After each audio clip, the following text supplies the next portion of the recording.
እግረኛ ሚዲያ ላይ በጣም ተወዳጅ የነበረው ጋዜጠኛ ተክለ ሃይማኖት ብዙ በሳል የሆኑ ሀሳቦችን ደግሞ በመወገት የምታወቀው ጋዜጠኛ ነበር። ከዚህ በፊት እንግዲህ የኔታ ቲዩብ ላይ ጋዜጠኛ ሆኖ ሰራ ነበር። ከዛ በኋላ የራሱን ፖድካስት በመክፈት በመጀመር ስራውን እየሰራ የነበረው በቅርቡ በቁጥጥር ስር ዛሬ መዋሉ ተሰምቷል ማለትም ነው። ሰሞኑን እንግዲህ በጣም የሚያሳዝነው የሚያቀርባቸው ነገሮች ደግሞ አንዳንዴ ሳይድ ይዟል በማለትም በርካቶቹም ሀሳባቸውን ሲያነሱ ነበር። አንዳንዴ ሚዲያ ላይ ስናቀርብ የምናቀርባቸው ሰዎች እንደገና ደግሞ እኛ የምናቀርበው ከኛ ሰው ምን ይማራል ማለት አለብን። ምክንያቱም ይህ ትልቅ ፖድካስት ነው። እግረኛው ሚዲያ ብዙ ነገሮችን ሰርቷል፣ ብዙ መልካም ነገሮችን አሳይቷል። ከዚህ በፊት ለትውልድ የሚያስተምር ነገሮችን ያሳይ ነበር። ግን ሰሞኑን እየሆነ ያለው ነገር በቃ ቪውየር ለማግኘት የሚደረገው ርቀት በጣም ይደብራል ማለት በርካቶችም ቅሬታቸውን ሲያስተላልፉ ነበር። አሁን ዛሬ በቁጥጥር ስር መዋሉ ተሰምቷል።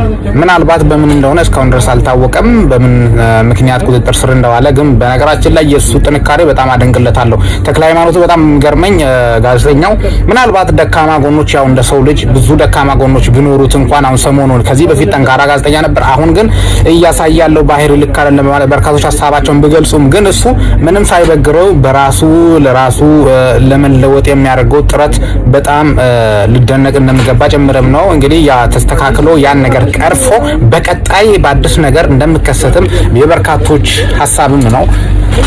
እንግዲህ በአሁኑ ሰዓት ቁጥጥር ስር መዋሉ ነው የተሰማው። ይህን ሀሳቤን ለማስተላለፍም ነው። አስተካክሎ በቀጣይ ስመጣ ደግሞ በተሻለ ነገር በምን እንደታሰረ አናቅም። ፈጣሪ እንግዲህ ከስር እንደፈታም ሁሉም ጸሎት እንዲያደርግ እና ተስተካከለ።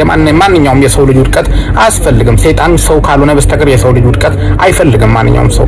ስለዚህ ይህ ጋዜጠኛ በቀጣዩ በመልካም ስራ በተለያዩ ቁም ነገር በበሳል ሀሳቦቹ በመወገዝ እንደምታውቀው ልክ እንደ በፊቱ ማለትም ነው ቪየር ሳይሆን እኛ ትውልድ ከኛ ምን ይማራል፣ ህዝቡ ከኛ ምን ይማራል ማለት አለብን።